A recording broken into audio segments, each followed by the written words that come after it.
Coulomb force and electric field intensity in case of regular polygon.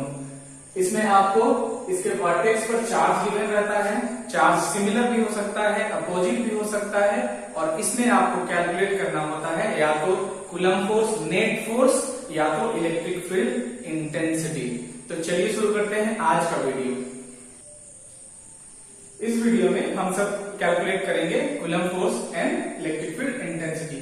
तो सबसे पहले हम सब इसका ट्रिक देखते हैं, कुछ थ्योरेटिकल सेक्शन हम सब देख लेते हैं, उसके बाद हम सब देखेंगे न्यूमेरिकल इस पर। तो सबसे पहले इन सब में जो रेगुलर पॉलीगॉन जो होता है वो आपका या तो ट्रायंगल हो सकता है,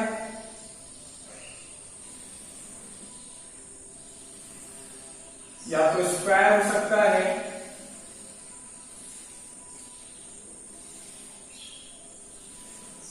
या तो रेक्टेंगल हो सकता है। तो रेक्टेंगल और स्क्वायर लगभग एक ही जैसा होता है। तो और एक हम लोग अलग से ले लेते हैं, जो क्वेश्चन पूछा जाता है वो आपका हेक्सागोन हो सकता है। इन सब के वर्टेक्स पर चार्ज प्लेस्ड होते हैं और नेट इलेक्ट्रिक फील्ड इंटेंसिटी और कूलम फोर्स कैलकुलेट करना होता है, या तो किसी पॉइंट पर या तो सेंटर पर, या तो वर्टेक्स पर या तो सेंटर पर। ठीक है, या तो वर्टेक्स पर या तो सेंटर पर। तो इसमें आपको अलग अलग चार्ज गिवन होगा। ठीक है, ये आप ए बी सी कंसीडर करें, नाम न्यूमेरिकल के अकॉर्डिंग होगा, जैसा न्यूमेरिकल में गिवन होगा आप ए बी सी डी ऐसे ही रखेंगे, कोई न्यूमेरिकल जैसा दे दे, A B C D E F, इन सबके वर्टेक्स का नाम। ठीक है, अब हम सब कंसीडर कर लेते हैं, यहां आपको चार्ज गिवन रहेगा। सपोज कीजिए Q1, यहां चार्ज Q2 और यहां चार्ज Q3। ठीक है, उसी तरह इसमें भी होगा Q1, Q2, Q3, Q4, एकदम exactly similar. Q1, Q2, Q3, Q4, Q5, Q6, इस तरह के चार्ज गिवन होंगे वर्टेक्स पर, सभी वर्टेक्स पर चार्ज गिवन होंगे। और आपको कैलकुलेट करना हो सकता है या तो इलेक्ट्रिक फील्ड इंटेंसिटी या तो कूलम फोर्स। ठीक है, या तो इलेक्ट्रिक फील्ड इंटेंसिटी या तो कूलम फोर्स। तो अभी हम सब सबसे पहला केस कंसीडर करेंगे जब सभी चार्ज इक्वल हो तब। ठीक है, पहला case, all charges are similar, एक हो या एग्जैक्ट हो। ठीक है, सेम चार्जेस, या तो पॉजिटिव होगा तो सारा पॉजिटिव, या तो नेगेटिव होगा तो सारा नेगेटिव। ठीक है, मतलब और सभी इक्वल होने चाहिए मैग्नीट्यूड में, ये भी Q, ये भी Q और ये भी Q। ठीक है, पहले इसका केस हम सब देखते हैं। आप इसको भी Q ले सकते हैं, इसको भी Q, सारा इक्वल। ठीक है, ध्यान रखना है सारा इक्वल तो सारा पॉजिटिव में या तो सारा नेगेटिव में। ठीक है, तो पहला हम सब लेते हैं ट्रायंगल का। यहां हम सब इलेक्ट्रिक फील्ड इंटेंसिटी और कूलम फोर्स कैसे कैलकुलेट करते हैं, इसके सेंटर पर अगर आपको कैलकुलेट करना होता है, इसके सेंटर पर। ठीक है, तो सेंटर से ये जो डिस्टेंस है, आप सेंट्रोइड, इस पॉइंट सेंट्रोइड कहते हैं, ये जो लेंथ है ये आप इसको O कंसीडर करें पॉइंट को। यहां लेंथ आपको गिवन रहेगा L, हो सकता है इक्विलैटरल ट्रायंगल देता है तो ये एंगल 60 डिग्री, ये भी एंगल 60 डिग्री, ये भी एंगल 60 डिग्री होता है, सारा एंगल इक्विलैटरल में 60 डिग्री होता है। और ये साइड आपका हो जाता है इच साइड, ये जो AO, BO, CO, ये सारा साइड हो जाता है L/√3। यहां भी आपको गिवन रहेगा, यहां भी आपको लेंथ गिवन रहेगा L साइड का। ठीक है, और ये सेंटर, इसका जो डिस्टेंस होगा सेंटर का, ये चारों डिस्टेंस इक्वल होगा, आप इसको O कंसीडर कर लें। यहां डिस्टेंस ये कितना हो जाएगा, ये हो जाएगा L बाय ये AO is equals to BO is equals to CO is equals to DO, और ये कितना हो जाएगा आपका L/√2 L/√2 होता है। ठीक है, और इस केस में आपका डिस्टेंस क्या हो जाता, हेक्सागोन में, बेंजीन में आपने ये स्ट्रक्चर बनाया होगा, इसमें जो साइड आपको गिवन होते हैं वो रेडियस के इक्वल होते हैं। ठीक है, सारा L हो जाएगा, अगर L एक साइड दिया हुआ है, रेगुलर है, ठीक है, तो इक्वल हो जाएगा। तो ये सारा क्लियर है आपका। ठीक है, अब हम सब कंसीडर करते हैं कि यहां पर हम सबको पहला केस कैलकुलेट करना है, इलेक्ट्रिक फील्ड इंटेंसिटी। ठीक है, electric field intensity, electric field intensity at centroid. ठीक है, सेंट्रोइड। तो इस तरह के फिगर में जब सारे चार्ज इक्वल हो तो नेट इलेक्ट्रिक फील्ड 0 होगा। इस चीज को दिमाग में उतार दीजिए, ठीक है ना, नेट इलेक्ट्रिक फील्ड 0 होगा सारे फिगर में। ठीक है, net electric field, net E 0, और कूलम फोर्स भी 0 होगा, नेट फोर्स भी 0 होगा, नेट फोर्स भी 0 होगा। इस चीज को आप ध्यान में रखें सारे फिगर के लिए, सारे फिगर के लिए, इसके लिए, इसके लिए, इसके लिए, सबके लिए नेट इलेक्ट्रिक फील्ड जो होगा सेंटर पर वो इक्वल होगा 0 होगा। इक्वल सारे इक्वल होंगे इसलिए 0 होगा, सारा इक्वल होगा इसलिए 0 होगा। कैसे 0 होगा वो हम सब देखते हैं। तो इस पॉइंट पर अगर आपको इलेक्ट्रिक फील्ड कैलकुलेट करना होता, ठीक है, तो इसका डायरेक्शन आप क्या लेते, यहां से यहां पर जो इलेक्ट्रिक फील्ड इंटेंसिटी कैलकुलेट करना होता उसका डायरेक्शन आपको लेना होता, मान लीजिए ये पहला है ना E1, बाहर की ओर क्यों, क्योंकि ये पॉजिटिव है। ठीक है, नेगेटिव होता तो अंदर की ओर लेते। ये दूसरा चार्ज जो Q है उसकी वजह से क्या हो जाएगा इलेक्ट्रिक फील्ड इंटेंसिटी, ये हो जाता आपका E2, और तीसरा की वजह से हो जाता इलेक्ट्रिक फील्ड इंटेंसिटी E3। ठीक है, अब E1, E2, E3 आपको निकालना है। E1 क्या हो जाता, इसमें आपको याद रखना है कि सारे चार्ज इक्वल हैं, सारे डिस्टेंस इक्वल हैं, सो E1, E2, E3 का मैग्नीट्यूड इक्वल होगा, इसमें भी, इसमें भी, उसमें भी। ठीक है, यहां भी आप लिखते हैं इलेक्ट्रिक फील्ड इंटेंसिटी, क्या लिखते हैं, ये पहला चार्ज इलेक्ट्रिक फील्ड इंटेंसिटी ये आपका चला जाता E1। ठीक है, दूसरा ये हो जाता E2, तीसरा ये हो जाता E3, चौथा E4। ठीक है, सारे इक्वल हैं, तो यहां भी आपका इक्वल हो जाएगा। तो यहां हम सब लिखते चलते हैं, मैग्नीट्यूड इसका E1 का मैग्नीट्यूड इक्वल होगा E2 के मैग्नीट्यूड से और E3 के मैग्नीट्यूड से, मतलब E1, E2, E3 इक्वल होंगे लेकिन उनका डायरेक्शन सिर्फ मैग्नीट्यूड इक्वल होगा, डायरेक्शन इक्वल नहीं होगा, डायरेक्शन अलग अलग होगा। यहां भी आप सब देखें तो क्या हो जाएगा, क्योंकि डिस्टेंस सेम है। ठीक है, E1 is equals to E2 is equals to E3 is equals to E4, सारे के मैग्नीट्यूड इक्वल होंगे।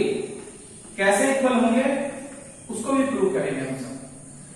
ठीक है, कैसे इक्वल होंगे उसको भी प्रूव करेंगे। कैसे इक्वल होंगे, यहां भी आप क्या हो जाता, इसके वजह से इलेक्ट्रिक फील्ड इंटेंसिटी ये आपका E1, ये आपका E2।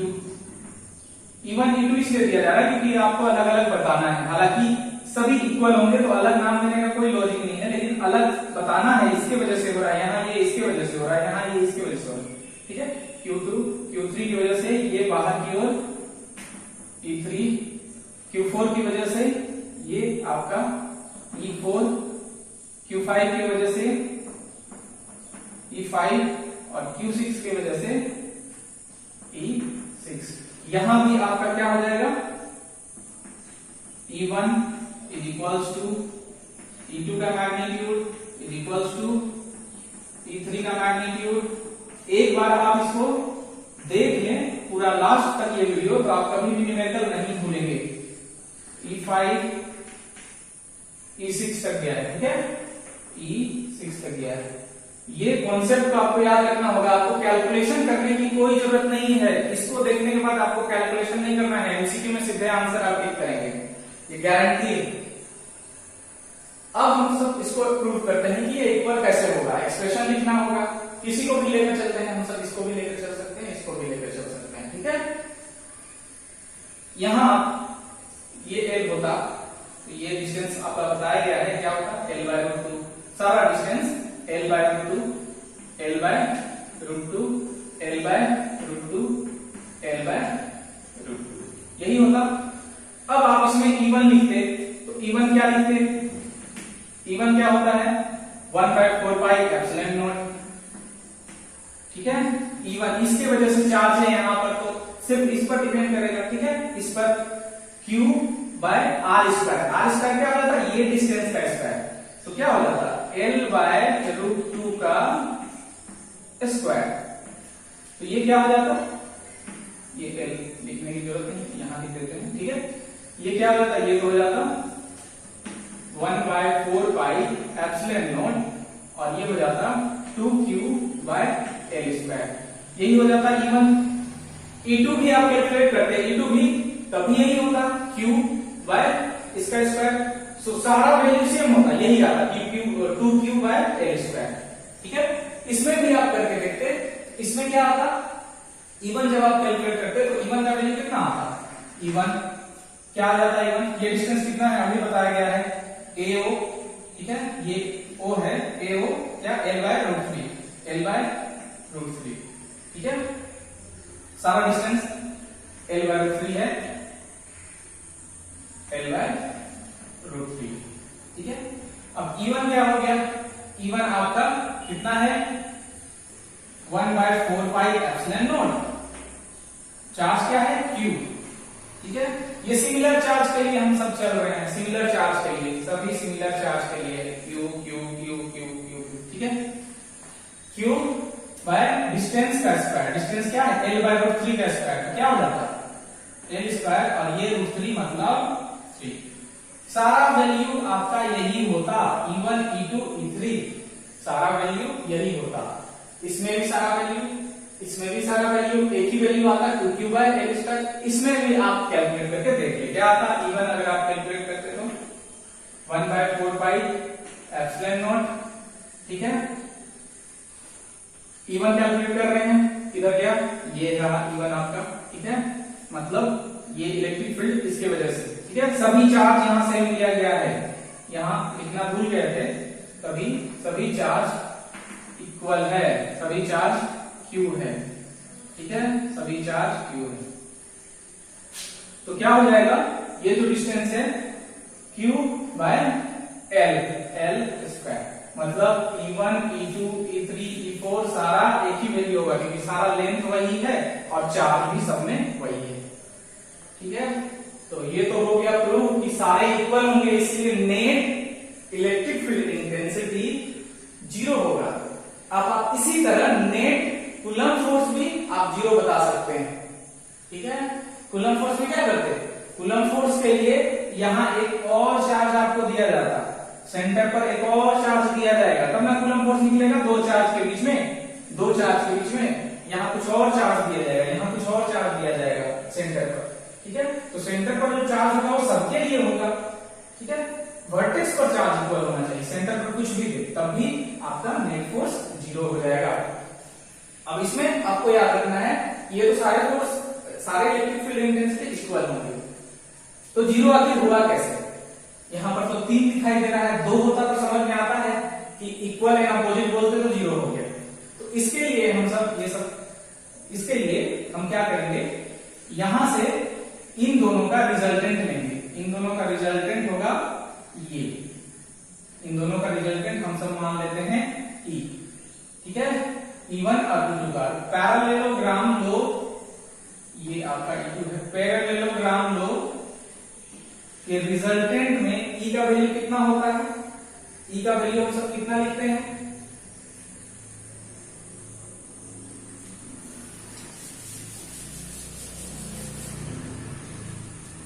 ई का वैल्यू होता है, ध्यान देंगे, under root A B vector हुआ करता था, तो रिजल्टेंट क्या होता था, A square plus B square plus 2ab cos theta, ठीक है। सो यहां है ए की जगह में e1 a square b square 2 e1 e2 cos, और यहां जो एंगल है वो एंगल, अगर आप ये थीटा ले रहे हैं, ये थीटा ले रहे हैं, टोटल एंगल 2 थीटा, ठीक है, 2 थीटा। यहां देंगे, ध्यान देंगे, यहाँ 2 थीटा जो है वो 120 डिग्री होगा, ये 60 120 डिग्री, ठीक है। तो ये एंगल आपका हो जाएगा e1 square plus e2 square plus 2 e1 e2 cos 120 degree, 120 degree. अब इसमें भी आपको पता है e1 e2 इक्वल है, e1 e2 इक्वल है, ठीक है। तो e1 और e2 को कोई एक वैल्यू आप कंसीडर कर लें, आप e1 ही कंसीडर कर लें, सभी को e1 कर लें, तो सारा क्या हो जाएगा, सारा e1 हो जाएगा, सारा e1 हो जाएगा, e1 square plus e1 square plus 2 e1 square, और cos 120 होता है -1/2, ठीक है। तो यहां इसको माइनस कर देते हैं और इधर कर देते हैं 1/2, तो ये कैंसिल हो गया। अब इधर क्या हो जाता, इसको मिटाना पड़ेगा,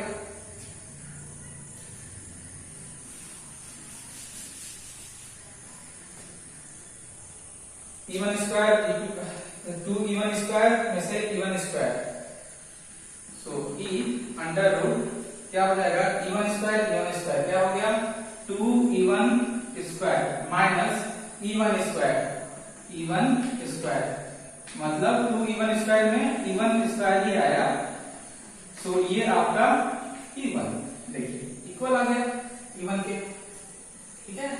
e हमारा क्या आ गया, e1 के बराबर आ गया, e हमको मिल गया e1 के बराबर, ठीक है। तो e3 का वैल्यू तो e1 के बराबर है ना, ठीक है, ये वैल्यू बराबर है ये वैल्यू के और ये वैल्यू के, और ये वैल्यू, इन दोनों का वैल्यू इसके बराबर है, तो ये वैल्यू जो हमको मिला तो इसके अपोजिट है, इक्वल एंड अपोजिट, तो 0 हो गया, ठीक है। तो e हमको मिला e1 के बराबर, और e1 के बराबर क्या है, e1 के बराबर है e2, e1 के बराबर e2 है, सारा फोर्स एक ही आएगा, यहाँ आपको बताया गया था सारा इलेक्ट्रिक फील्ड इंटेंसिटी एक ही आएगा, E के बराबर e1 के बराबर e2। अब जब ये इक्वल हो गए, ठीक है, तो e3 जो है, ये जो है इसका आपको डायरेक्शन देखिए, इसका देखिए, तो दोनों अपोजिट है, तो ये और ये इक्वल है और साथ में अपोजिट भी है, इसीलिए नेट फोर्स क्या हो जाएगा, नेट इलेक्ट्रिक फील्ड इंटेंसिटी या तो नेट फोर्स क्या हो जाएगा, यहाँ पर 0 हो जाएगा। क्यों, क्योंकि E वेक्टर का मैग्नीट्यूड इक्वल है किससे, E3 से, बट डायरेक्शन अपोजिट है, और इस केस में नेट E जो होगा, नेट इलेक्ट्रिक फील्ड इंटेंसिटी 0 होगा, ठीक है। Net electric field intensity, net electric field intensity is 0। तो ये आपको प्रूफ बताया गया है, आपको एग्जाम में इतना कैलकुलेशन करने की जरूरत नहीं है, सीधे आप कॉन्सेप्ट पर आइए और टिक करते जाइए। अगर एमसीक्यू होता है तो इन सब के सॉल्यूशन से बचिए, एकदम शॉर्टकट सॉल्यूशन आपको लिखना है, इतना ये सब प्रूफ करने की जरूरत नहीं, ये प्रूफ करके बताया गया है कि ये इक्वल होता है। इसी तरह यहां भी प्रूफ किया जा सकता है।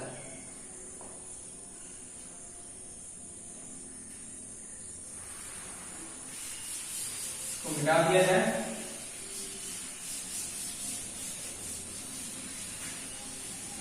यहां प्रूफ करना बहुत आसान है क्योंकि यहाँ 4 फोर्स है ना, 4 इलेक्ट्रिक फील्ड इंटेंसिटी है, तो सारे इक्वल एंड अपोजिट हैं, तो 0 तो हो ही जाएंगे ना। देखिए ये इसके इक्वल एंड अपोजिट है, E1 और E3, E1 is equals to E3, ठीक है, डायरेक्शन अपोजिट है, ठीक है, मैग्नीट्यूड इक्वल है, तो दोनों एक दूसरे को कैंसिल करेगा, और E2 और E4 एक दूसरे को कैंसिल करेगा, E2 एंड E4 एक दूसरे को कैंसिल करेगा, equal and opposite, magnitude equal होंगे, डायरेक्शन अपोजिट होगा, तो ये सेंटर पर 0 हो जाएगा। सिमिलरली आप कूलम फोर्स भी लिखते तो कूलम फोर्स भी 0 होता। Coulomb force, net coulomb force, ठीक है, नेट कूलम फोर्स या net force active on A charge placed at centroid, ऐसे क्वेश्चन हो सकता है। सेंट्रोइड पर कोई चार्ज प्लेस्ड है और ये सारे चार्ज इक्वल हैं, तो नेट फोर्स यहां भी 0 होगा, यहां भी 0 होगा, वहां भी 0 होगा, ठीक है। तो पहला केस यही है, चार्ज अगर इक्वल हो गया, सारा चार्ज इक्वल हो गया सारे वर्टेक्स पर, तो किसी भी रेगुलर पॉलीगॉन पर, तो क्या हो गया, electric field intensity, net electric field intensity at the centroid, at the centre will be 0। अब हम सब इस पर न्यूमेरिकल देखते हैं, कुछ न्यूमेरिकल देखेंगे तो कॉन्सेप्ट और क्लियर होगा। ये भी आप प्रूफ करके देख सकते थे, यहाँ 6 है तो ये दोनों पेयर एक दूसरे को कैंसिल करेगा, ये दोनों पेयर, ये दोनों पेयर, ठीक है। ये दोनों तो बहुत आसान था, ये थोड़ा टीडियस था क्योंकि यहाँ 3 पेयर, 3 थे, 1 2 एंड 3, ठीक है। तो इन दोनों का रिजल्टेंट निकला E और इन दोनों के रिजल्टेंट के बराबर है E3, लेकिन डायरेक्शन तो अपोजिट है, इसका है अपवर्ड और ये आपका डाउनवर्ड, तो इक्वल है एंड अपोजिट है, तो नेट फोर्स या नेट इलेक्ट्रिक फील्ड इंटेंसिटी क्या हो जाएगा, 0 हो जाएगा।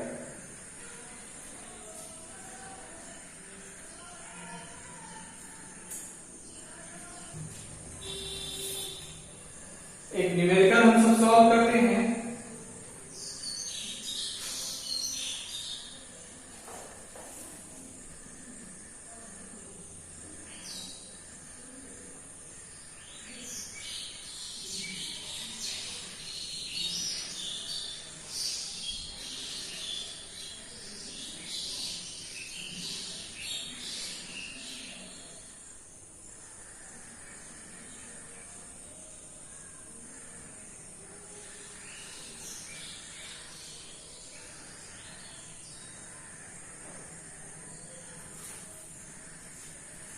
एक न्यूमेरिकल हम सब सॉल्व करते हैं जो एनसीईआरटी का है, आप इसको देख सकते हैं। एग्जांपल 1.6 है, consider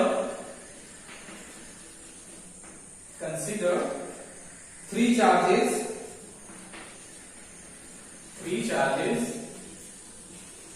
Q1, Q2 and Q3 each equal to Q at the vertices of an equilateral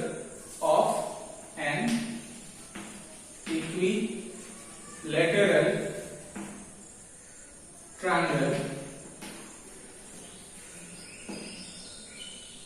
of side L। Equilateral triangle दिया है जिसके वर्टिसेस पर चार्ज है Q1, Q2, Q3, Q3 और तीनों चार्ज एक दूसरे के इक्वल है, मतलब Q है। What is the force on the charge at the centroid?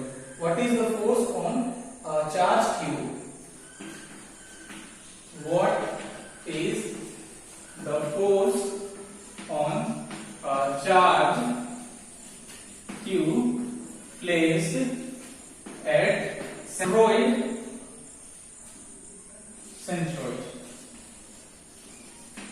of the triangle के सेंट्रोइड पर फोर्स क्या होगा, ये क्वेश्चन है। यहाँ इलेक्ट्रिक फील्ड इंटेंसिटी भी आपसे पूछ सकता था, लेकिन इलेक्ट्रिक फील्ड इंटेंसिटी अगर देता तो ये चार्ज नहीं देता, क्योंकि कूलम फोर्स के लिए दो कम से कम चार्ज चाहिए। तो सारे चार्ज इक्विलैटरल ट्रायंगल है, आप इसको ए बी सी कंसिडर कर सकते हैं। यहां पर है Q1, यहां पर है Q2 और यहां पर है Q3 और सारे इक्वल हैं Q के, सारे इक्वल हैं Q के। साइड क्या दे दिया है, साइड दे दिया है L।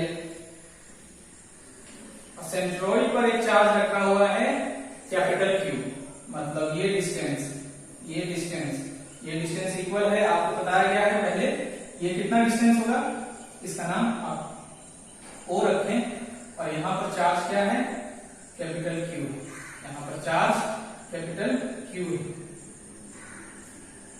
ठीक है, कैपिटल क्यू है। थोड़ा साइड में बनाना पड़ा कैलकुलेशन की वजह से। ये ओ है, तो आपको बताया गया है AO is equals to BO is equals to CO, और ये कितने के बराबर है, L/√3 के बराबर होता है। अब हमको क्या कैलकुलेट करना है, कूलम्ब फोर्स कैलकुलेट करना है। तो चार्ज, पहला चार्ज की वजह से कूलम्ब फोर्स मान लीजिए यहां पर जो चार्ज है उस पर लगेगा बाहर की ओर, ठीक है, क्योंकि दोनों पॉजिटिव हैं, बाहर की ओर। इसका नाम हम सब रखते हैं F1, ठीक है। ये आपका कैपिटल Q है। दूसरे चार्ज की वजह से हो गया F2। तीसरे चार्ज की वजह से बाहर की ओर, सबके लिए बाहर की ओर F3। तो आपको क्या बताया गया है, इन दोनों का आपको रिजल्टेंट लेना है। इन दोनों का रिजल्टेंट आपका ये हो जाएगा पैरेललोग्राम लॉ ऑफ एडिशन। ये आपका एंगल 120 डिग्री आपको ले लेना है। सो इसका नाम हम सब रखते हैं F, ठीक है। सो F क्या हो जाएगा, magnitude under root F1 square, magnitude of, ये लिखा जाता है, पर आप सिंपल भी F1 F2 लिख सकते हैं। F2 square 2F1 F2 cos angle कितना 120 डिग्री, ठीक है। अब F1 F2 F3 आप कैलकुलेट करते रहे। F1 क्या हो जाएगा, ये है F1, ठीक है, मतलब इन दोनों चार्ज के बीच में F1 कितना हो जाता, F1 हो जाता 1/4 पाई एप्सिलॉन नॉट, ठीक है। यहाँ ये वेक्टर साइन और नोट दिया है, आप सिंपल भी ले सकते हैं, मतलब आप ये भी लिख सकते हैं सिर्फ मैग्नीट्यूड अगर आप बताना चाहते हैं। F1 square F2 square plus 2 F1 F2 cos 120 degree. यहाँ आपको डायरेक्शन नहीं बताना पड़ता है मैग्नीट्यूड में, यहाँ हम लोग भी डायरेक्शन नहीं बताएंगे, डायरेक्शन आपको दिखाई दे रहा है। दो चार्ज, पहला चार्ज दूसरा चार्ज, Q डिस्टेंस क्या हो गया, ये डिस्टेंस क्या है, L/√3 का स्क्वायर। ये क्या हो जाएगा 1/4 पाई एप्सिलॉन नॉट, फिर ये क्या हो जाएगा, सॉरी ये स्क्वायर करेंगे तो ये हो जाएगा 3Q और ये L स्क्वायर, ठीक है। एकदम सेम F2 क्या हो जाएगा, एकदम सेम हो जाएगा, दोनों चार्ज और दोनों के बीच में डिस्टेंस भी सेम, ठीक है। F2 भी आपका हो जाएगा यही 1/4 pi epsilon not 3Q/L square. क्यों, क्योंकि यहाँ पे डिस्टेंस क्या होता, L/√3 होता, और चार्ज तो Q, ठीक है। सिमिलरली ये भी हो जाएगा आपका, F3 भी हो जाएगा वही, एंड F3 भी आपका हो गया 1/4 pi epsilon not 3Q/L square. So F1 F2 F3 equal हैं, हम सबको काम है F1 और F2 से। तो F कितना निकलेगा, ये निकालेंगे, जितना ये निकालेंगे वो कितना के बराबर ही आएगा, आप सब देख लेंगे कैसे बराबर आएगा। तो हम F1 को, सबको F1 के बराबर मान लेते हैं, ठीक है। यहां अलग से लिखा जा रहा है F सबको F1 के बराबर मान लीजिए, तो क्या हो जाता है ये F1 स्क्वायर, फिर से ये F1 स्क्वायर, क्योंकि सारे इक्वल है ना, 2F1 स्क्वायर cos 120 क्या होता है -1/2, ठीक है, माइनस कैंसिल, ये हो जाता है आपका 2F1 square minus F1 square. सो ये हो जाता √F1 का स्क्वायर, जो फर्दर हमको मिल जाता F1 का, F मिल गया F1 के बराबर, मिल गया कोई भी वैल्यू, यानी रिजल्टेंट भी हमारा क्या हो गया, दोनों का रिजल्टेंट भी क्या हो गया, F1 के बराबर हो गया। ये जो हमारा F आया वो F1 के बराबर हो गया, ठीक है, और F1 बराबर है F2 के, तो कोई भी वैल्यू हम ले सकते हैं, यही वैल्यू हम ले लेते हैं, कितना आ गया 3Q/L square, sorry 1/4πε0 3q q/L²। ये हो गया। अब ये जो f है वो इसके अपोजिट इक्वल एंड अपोजिट होगा। वैल्यू कैसे हमको पता चला? ये तो इक्वल अपोजिट तो दिखाई दे रहा है, इसका डायरेक्शन इधर, इसका डायरेक्शन इधर, लेकिन इक्वल कैसे होगा? तो यहाँ आपका f का जो वैल्यू आया है वो f1 का वैल्यू बराबर है इतना, और वही वैल्यू आप देखिए, वही वैल्यू f3 के लिए यहाँ सेम।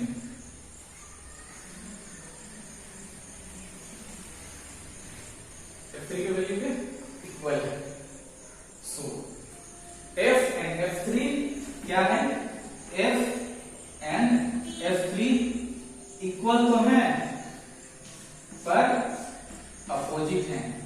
सो नेट फोर्स क्या हो जाएगा? Net force at centroid is 0 हो जाएगा सेंट्रॉइड पर नेट फोर्स। इसी तरह इस क्वेश्चन में आपको इलेक्ट्रिक फील्ड इंटेंसिटी भी कैलकुलेट करने दिया जा सकता था, लेकिन ये चार्ज यहां नहीं देता, ठीक है, क्योंकि इलेक्ट्रिक फील्ड इंटेंसिटी सिर्फ सोर्स चार्ज पर डिपेंड करता है, वहां पर टेस्ट चार्ज से कोई लेना देना नहीं है। तो यहां पर आपको कैलकुलेट करना है तो यहाँ कोई टेस्ट चार्ज दे भी सकता है, नहीं भी दे सकता है, ठीक है, तब भी आपका सारा वैल्यू एकदम सिमिलर चलता। वहां सिर्फ हम लोग क्या करते, एक चार्ज को लेते जो सोर्स चार्ज होता, सोर्स चार्ज जिसकी वजह से इलेक्ट्रिक फील्ड है, टेस्ट चार्ज को नहीं लेते। तो ये हमारा ये नहीं होता, ये नहीं होता, ये बाकी सारा कैलकुलेशन वही हो जाता है। तो आई थिंक ये न्यूमेरिकल आपको क्लियर हो गया होगा, आपको वीडियो अच्छा लगा होगा। इस वीडियो को लास्ट तक जरूर देखें, और वीडियो का लेंथ थोड़ा बड़ा हो जाए तो कोई दिक्कत नहीं है, क्योंकि कॉन्सेप्ट के लिए कितना भी टाइम लेके देना चाहिए। एक बार आप किसी कॉन्सेप्ट को सीख लेते हैं वो आपका लाइफ टाइम काम करता है, ठीक है। तो जब सही चीज मिल रहा हो, कॉन्सेप्ट मिल रहा हो, तो उसको ले लेना चाहिए, चाहे जितना देर का भी वीडियो। नेक्स्ट क्वेश्चन है एग्जाम्पल 1.7 से है, consider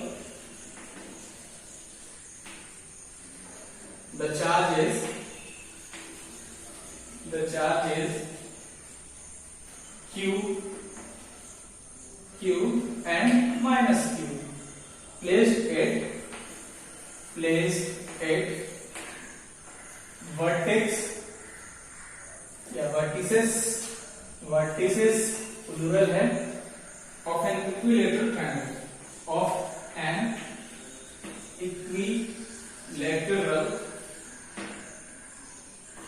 lateral triangle as shown in figure. What is the force on each charge? What is the force on each charge? What is the force on each charge? हर एक charge पर force कितना होगा? पहले figure दिया हुआ है, figure आप बना सकते हैं।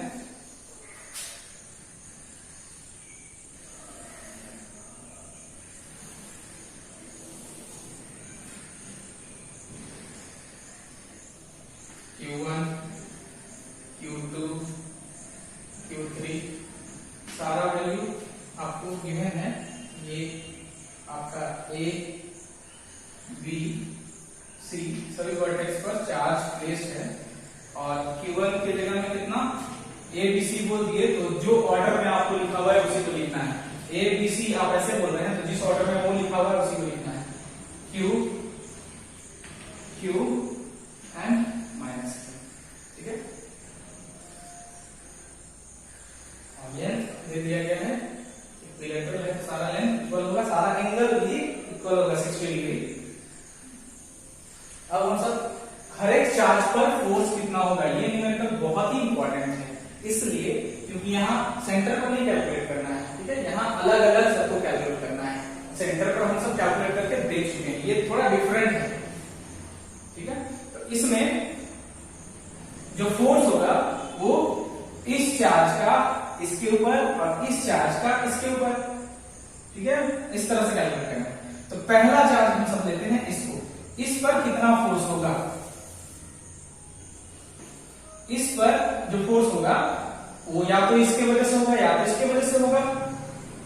ठीक है, इसके वजह से जो इस चार्ज पर, इसके वजह से सबसे पहले हम सब कैलकुलेट करते हैं। ठीक है, ये पहला है, ये दूसरा है, ये तीसरा है। ठीक है, इस पर एक फोर्स इसके वजह से जो काम करेगा वो ये है पॉजिटिव, और ये भी है पॉजिटिव, तो ये काम करेगा बाहर की ओर। ठीक है, अब लिख देते हैं force on charge 1 due to charge 2। Clear है, force on charge 1 due to charge 2, force on charge 1 due to charge 2। दूसरा जो काम करेगा वो ये काम करेगा इसके वजह से, तो इसके वजह से जो काम करेगा वो ये देखिए नेगेटिव है, तो ये आपका डायरेक्शन किधर चला जाएगा, अंदर की ओर, नेगेटिव के लिए अंदर की ओर, और पॉजिटिव के लिए क्या होता है बाहर की ओर, अट्रैक्ट करेगा। ये क्या करेगा, अट्रैक्ट करेगा, और ये क्या करेगा, इसको रिपल करेगा। तो ये हो जाएगा आपका force on charge 1 due to 3। अब आपको ये वैल्यू दोनों गिवन है, तो रिजल्टेंट क्या होता है, रिजल्टेंट तो ये होता है, रिजल्टेंट आपका F1 कंसीडर कर लिया जाए। ये आपका पैरेललोग्राम लोअर कंडीशन से फिर से आपको निकलेगा, एंगल यहां बताना पड़ेगा। ठीक है, दूसरा हम सब कंसीडर करते हैं इसको, यहां पर जो फोर्स होगा, इस पर फोर्स होगा, वो पहला फोर्स इसके वजह से होगा, कितना फोर्स होगा इसका, क्योंकि ये पॉजिटिव है तो बिना देखे हम सीधे ले रहे हैं, पॉजिटिव है तो बाहर की ओर या रिपल्सन, तो ये पहला होगा force on charge 2 due to 1, ये पहला हो गया वेक्टर में। दूसरा होगा इसके वजह से force on charge 2 due to 3, किधर होगा, इधर अट्रैक्ट करेगा, ये नेगेटिव है, इसको अट्रैक्ट करेगा। ठीक है, इसको क्या लिखेंगे, force on charge 2 due to 1 नहीं, ड्यू टू 3 हो जाएगा 3। और फिर से इन सब का रिजल्टेंट ये क्योंकि F2 है, ये हो जाएगा। फिर से पैरेललोग्राम दो कंडीशन से ही हम सब इसको निकालेंगे, ये एंगल आपको पता होना चाहिए। यहां पर क्या होगा, इस पर फोर्स क्या होगा उसको ध्यान देना है। इस पर जो फोर्स है इसके वजह से होगा और इसके वजह से होगा। ठीक है, इस पर जो पहला फोर्स हम ये लेते हैं इसके वजह से, तो ये है पॉजिटिव और ये है नेगेटिव, तो क्या करेगा, ये इस पर फोर्स ये क्या करेगा,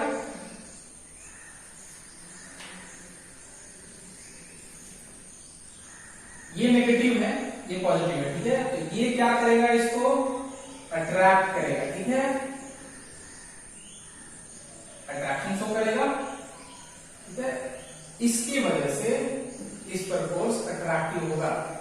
उधर नहीं ड्रॉ कर सकते, उधर कर देते तो रिपल्सिव हो जाता, मतलब ये नेगेटिव है तो रिपल्सिव कैसे होगा, इधर ही होगा फोर्स। ठीक है, तो इसका नाम हम सब रखेंगे force on charge 3 due to 1।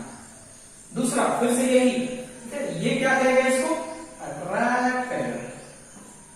ठीक है, ये क्या है, force on charge 3 due to 2, और दोनों का रिजल्टेंट ये हो जाएगा F3। इसको भी कैलकुलेट करेंगे, F3।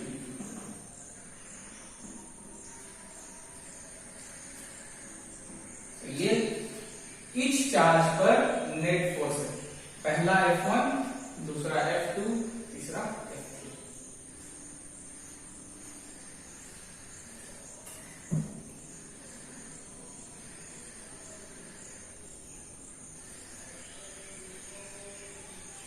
अब फिर से हम सबको F1, F2, F3 को कैलकुलेट करना होगा। F1 क्या लिखते, F1 आप लिखते अंडर रूट, मैग्नीट्यूड ही लिखे, डायरेक्शन आप बता देते हैं। F1 क्या हो जाएगा, F1 2 का स्क्वायर, F1 3 का square plus 2, F12 F13 cos, इन दोनों के बीच में एंगल 120 डिग्री, 120 डिग्री। ठीक है, सो F12 क्या होगा,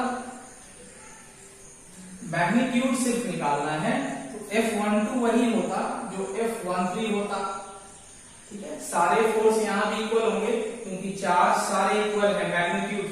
ठीक है, फोर्स का मैग्नीट्यूड इक्वल होगा, नेगेटिव साइन अगर मैग्नीट्यूड ले रहे हैं तो नेगेटिव को नहीं लिया जाता। ठीक है, सिर्फ डायरेक्शन लिया जाता है। F12 क्या हो जाता है, F13 क्या हो जाता है, ये सब हम सबको कैलकुलेट करना होगा। 12 कितना हो जाता, F12 इन दोनों के बीच में। ठीक है, क्या हो जाता, 1/4 pi epsilon not, 1/4 pi epsilon naught Q यानी Q square by distance L square. ये क्या हो जाता, मैग्नीट्यूड से कैलकुलेट करते क्या हो जाता, 1/4 pi epsilon naught Q square by L square. दोनों इक्वल हो गया, दोनों इक्वल हो गए, यहां भी वही होगा। F21 क्या हो जाएगा, 1/4 pi epsilon naught Q square directly लिख देते हैं L स्क्वायर। सिर्फ मैग्नीट्यूड, डायरेक्शन कैलकुलेट नहीं हो रहा है, यहाँ डायरेक्शन आपका बताया जा रहा है। ठीक है, इधर डायरेक्शन ड्रॉ किया गया है। ये क्या हो जाएगा, ये भी हो जाएगा आपका 1/4 pi epsilon naught Q square by L square, एकदम सेम हो गया। इसका मतलब सारा फोर्स इक्वल आएगा, ये सारा फोर्स इक्वल आएगा। हम सब एक ही मान लेते हैं, F12 13 को भी 12 मान लेते हैं, 2 F12 का स्क्वायर और ये -1/2। फिर से ये कैलकुलेशन करते हैं, तो ये 2 F12 का स्क्वायर माइनस क्या हो जाता, F12 का स्क्वायर अंडर रूट और ये F12 आ जाता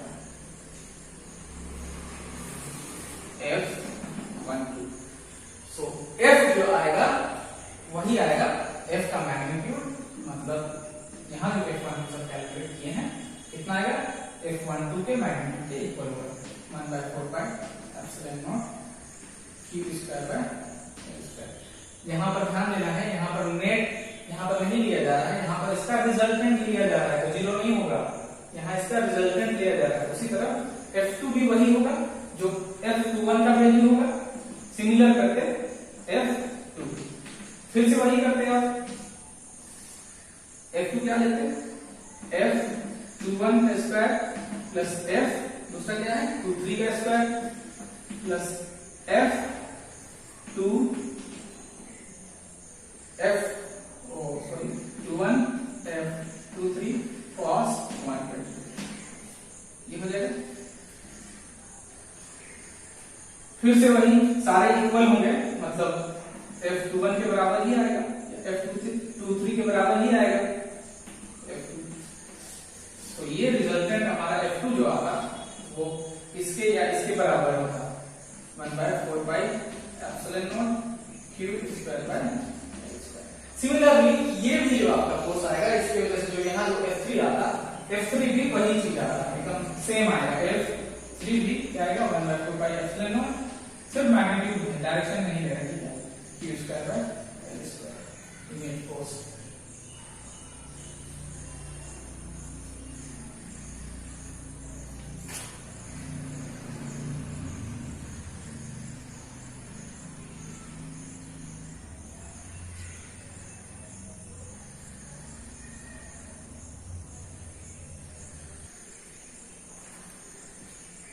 अब इन सबको एक डायग्राम से हम सब समझते हैं कि ये नेट फोर्स अगर आपको कैलकुलेट करना होता तो नेट आप कितना कैलकुलेट करते हैं,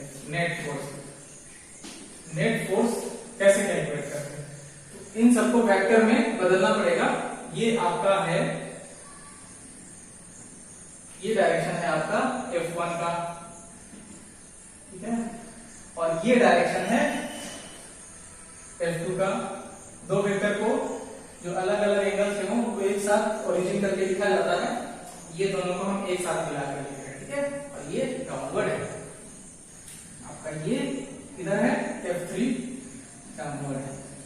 तो होगा क्या, ये दोनों इक्वल हैं, ये भी इक्वल है, ठीक है, तो हमारा नेट फोर्स ऑब्वियसली यहां भी जीरो होगा। क्यों, क्योंकि इन दोनों का आप रिजल्टेंट लेते, इन दोनों का रिजल्टेंट यहां लेते, इसका नाम मान लीजिए एफ डैश है। एफ डैश क्या आता हमारा, एकदम आ जाता वो F1 के बराबर या तो F2 के बराबर आ जाता, ठीक है। और F1 F2 बराबर है F3 के, इसीलिए F डैश हमारा क्या हो जाता, F3 के बराबर हो जाता। और वेक्टर में जब हम इसको लिखते तो क्या होता, डायरेक्शन तो अलग अलग है और मैग्नीट्यूड इक्वल है। सो नेट फोर्स इस पूरे अरेंजमेंट का जीरो होगा, होल अरेंजमेंट, ठीक है। Net force of whole arrangement, net force of whole arrangement, जितना भी चार्ज है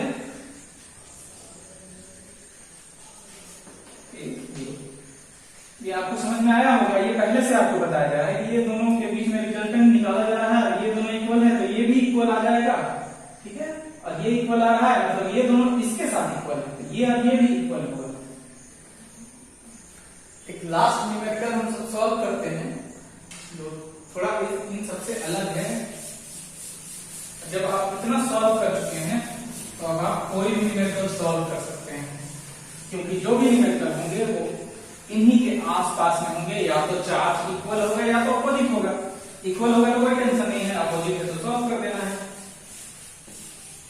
अपोजिट रहने से ही सॉल्व करना है। इक्वल होगा तो सॉल्व नहीं करना है, वहां आपको पता चल जाएगा, आप सिर्फ पर टिक लगाएंगे।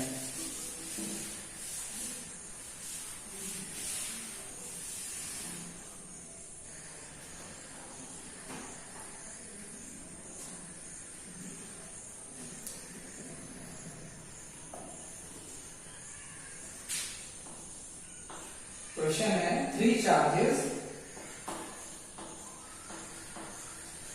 charges plus 2 microcoulomb plus 3 microcoulomb and plus 4 microcoulomb are placed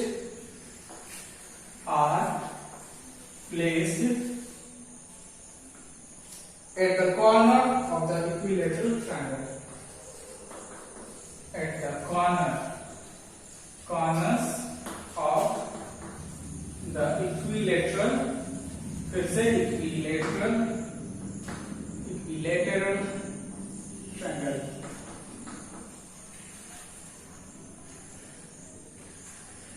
ABC.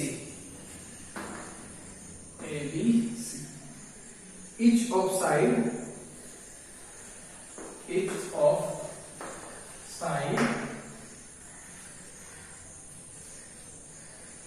0.2 meter. Find the force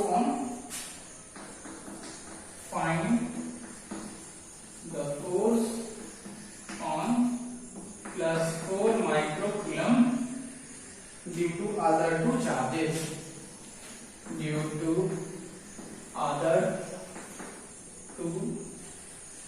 charges.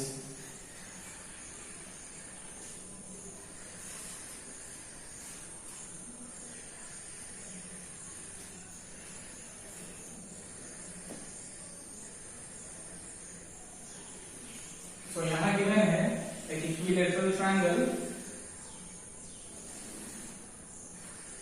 A B C, अब दोनों पर चार्ज एकदम ए बी सी जैसे लिखे आप ए बी सी ऐसे कंसीडर करेंगे, ठीक है। यहां पर है +2 माइक्रोकूलम, यहां पर है +3 माइक्रोकूलम और यहां पर है +4 माइक्रोकूलम। +4 को फोर्स निकालना है, यहां पर कितना लग रहा है इन दोनों की वजह से, ये साइड में 0.2 मीटर, इक्विलेटरल है तो सारा एंगल इक्वल होगा। अब इसके वजह से इस पर फोर्स, इसके वजह से क्या होगा आप इसको कंसीडर कर ले F A बाहर की ओर, इसके वजह से क्या फोर्स होगा, इसके लिए भी बाहर की ओर F क्या हो जाएगा B। चार्ज यहां इक्वल नहीं है, यहां कैलकुलेट करना पड़ेगा, तो इसका रिजल्टेंट मिलेगा F जो क्या होगा पैरेललोग्राम दो एडिशन से फिर से निकालना होगा। सो f क्या हो जाएगा यहाँ अंडर रूट एफ ए का square beta square plus 2 F A F B cos, यहाँ 120 डिग्री नहीं होगा, यहाँ देखिए ये 60 डिग्री, तो ये बाहर का भी 60 degree, cos 60 degree. F A का वैल्यू कितना होगा, एफ ए का वैल्यू डायरेक्टली कैलकुलेट कर लेना है। 1 ये आपका है 9 into 10 to the power 9 into F A क्या होता, ये दोनों चार्ज के बीच में, ठीक है, मतलब 2 into 10 to the power -6 into 4 into 10 to the power -6, divide का डिस्टेंस कितना है 0.2 का स्क्वायर, ठीक है। इसी तरह से होता है, तो लंबा बना लीजिए, एफ डी क्या हो जाएगा 9 इंटू 10 टू द पावर 9, ठीक है, एफ डी ये दोनों फोर्स की वजह से 3 और 4, 3 into 10 to the power -6 into 4 into 10 to the power -6 divide by क्या हो जाएगा 0.2 का square plus 2 F A F B same repeat करेगा ये वैल्यू, जो सॉल्यूशन इसका होगा वो सॉल्यूशन यहाँ भी आपको एक बार सॉल्यूशन कर लेना है, वो यहाँ भी आ जाएगा। ये दोनों इसका सॉल्यूशन है, तो ये आप वैल्यू रखेंगे 2 इंटू 1.8 इंटू 2.7 और कोस 60 डिग्री का वैल्यू कितना हो जाएगा 1/2 3.93 न्यूटन।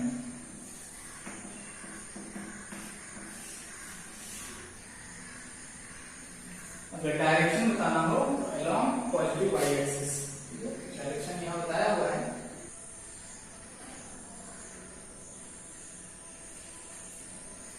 सो यहाँ एक स्क्वायर का क्वेश्चन दिया गया है और इसमें आपको कैलकुलेट करना है इलेक्ट्रिक फील्ड का मैग्नीट्यूड एंड डायरेक्शन सेंटर पर, ठीक है। सो यहाँ एक स्क्वायर दिया गया है जिसका साइड ए है, जिसका साइड ए आपको दिया गया है, इसका नाम आप ए बी सी डी अगर रखते हैं तो चार्ज को ऐसे लेना पड़ेगा Q Q minus Q minus Q, बड़ी सावधानी से इसको लिख लेना है जो भी क्वेश्चन होगा। यहाँ आपको क्या करना है magnitude and direction of electric field, ठीक है। इलेक्ट्रिक फील्ड का मैग्नीट्यूड डायरेक्शन कहां निकालना है सेंटर पर, सेंटर पर क्या होगा ये जो डिस्टेंस है, ये डिस्टेंस कितना होता है हाफ डायगोनल, आपको पता है a बाय √2, ए यहाँ गिवन है साइड, ठीक है, a by √2, a by √2, a by √2, ये डिस्टेंस मिल गया। अब सेंटर पर हम सबको कैलकुलेट करना है इलेक्ट्रिक फील्ड का इंटेंसिटी का मैग्नीट्यूड एंड डायरेक्शन। तो अब हम सब लिखना शुरू करेंगे। ये पहला है चार्ज मान लीजिए, ये दूसरा जैसा नाम दिया गया है, ये तीसरा है और ये चौथा चार्ज है। तो पहला चार्ज की वजह से यहाँ पर इलेक्ट्रिक फील्ड क्या होगा, तो बस सीधा बनाना है, यहाँ इलेक्ट्रिक फील्ड क्या होगा, ये है पॉजिटिव, ठीक है, तो ये चला जाएगा आपका बाहर की ओर, E1 हो गया बाहर की ओर, ठीक है। दूसरे चार्ज की वजह से ये भी पॉजिटिव, ये भी हो गया आपका बाहर की ओर, ये मिल गया E2। इसके वजह से क्या हो जाएगा, ये नेगेटिव है तो इसके लिए खुद का अंदर की ओर, मतलब ये आपका अंदर की ओर, ये क्या है E3 और ये फिर से नेगेटिव, तो इसके लिए भी यहाँ पर क्या हो जाएगा नेगेटिव, ये हो गया E4। बहुत ही कमाल का कॉम्बिनेशन है, सिर्फ दो ही डायरेक्शन मिला। अब हम सब क्या करेंगे, इन दोनों का टोटल निकालेंगे और इन दोनों का टोटल निकालेंगे और दोनों का रिजल्टेंट यहाँ निकालेंगे, ठीक है, जिसका नाम हम सब रख देते हैं E, ठीक है। E क्या होगा उसको समझने से पहले ये क्या होगा, ये इन दोनों का रिजल्टेंट को हम सब मान लेते हैं E13, ठीक है, E13 1 3 क्या हो जाएगा E1 प्लस E3। सब मैग्नीट्यूड कैलकुलेट हो रहा है, ठीक है ना, मैग्नीट्यूड में नेगेटिव साइन नहीं लेंगे। E1 का वैल्यू क्या हो जाता, E1 का वैल्यू हो जाता 1/4 पाई एप्सिलॉन नॉट, फिर क्या हो जाता Q, सॉरी ये Q बाय डिस्टेंस का क्या हो जाता A/√2 का होल स्क्वायर, प्लस फिर से वही हो जाता मैग्नीट्यूड कैलकुलेट कर रहे हैं E3 ये आपका इस चार्ज की वजह से है, क्या हो जाएगा माइनस नहीं लेना, मैग्नीट्यूड कैलकुलेट कर रहे हैं 4 pi epsilon naught Q by A/√2 का होल स्क्वायर। सो ये आपका सिमिलर हो गया 2 टाइम्स में, ठीक है ना, ये क्या हो जाएगा 2 टाइम्स 2/4 पाई एप्सिलॉन नॉट, और ये क्या हो जाता 2Q बाय A स्क्वायर, ये 4 आ जाएगा 4।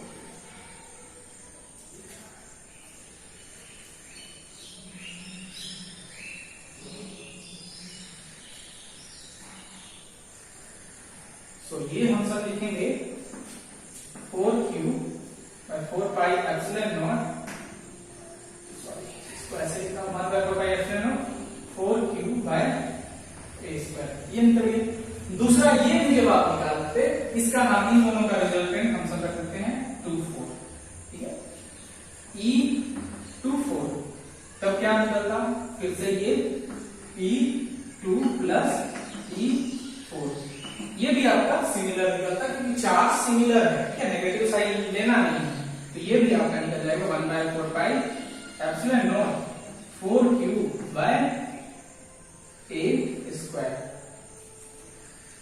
ये A है, कंफ्यूजन ना है,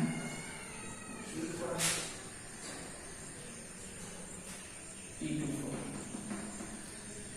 सो ये दो वैल्यू आपको मिल गया, एक E13 और ये E4।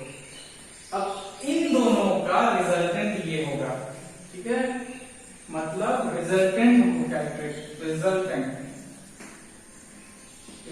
क्या हो जाएगा, रिजल्टेंट हो जाएगा E, जो क्या होगा पैरेललोग्राम लो ऑफ एडिशन से क्या हो जाता E13 का स्क्वायर प्लस E24 का स्क्वायर प्लस 2E13 E24 कोस, और इनके बीच में जो एंगल होगा वो तो हो जाएगा आपका 90 डिग्री, सो कोस 90 हो जाता है 0, तो 0 से पंगा हो गया, ये हो जाएगा आपका E13 स्क्वायर प्लस E24 का स्क्वायर, दोनों का स्क्वायर कर देंगे तो दोनों सेम वैल्यू है, यहां आपको ध्यान देना है E13 और E24 दोनों तो सेम वैल्यू है, तो दोनों का स्क्वायर करेंगे तो क्या हो जाएगा सेम का स्क्वायर हो जाएगा, आप इसको इधर लिख सकते हैं, तो E क्या हो जाएगा E13 का स्क्वायर मतलब इसका स्क्वायर और E24 का स्क्वायर इसका स्क्वायर, दोनों का स्क्वायर है, तो दोनों इक्वल है, तो इक्वल है, तो दोनों में से कोई एक वैल्यू को हम मान लेते हैं, E24 को भी हम सब मान लेते हैं E13 square plus E13 square, 24 को भी मान लिए 13, कैलकुलेशन में आसानी होगी, तो ये हो जाएगा क्या हो जाता √2E13 का स्क्वायर, तो √2E13, अभी आसानी हो गई, √2E13 क्या है, E13 है एकदम सेम ये वाला वैल्यू, इसके भी बराबर है 1/4 पाई एप्सिलॉन नॉट, तो क्या है 4Q बाय A स्क्वायर, तो ये हो गया आपका नेट इलेक्ट्रिक फील्ड। आप इसको सॉल्व भी कर सकते हैं, इसको √2 1/4 pi epsilon naught 4Q by A square along positive y direction।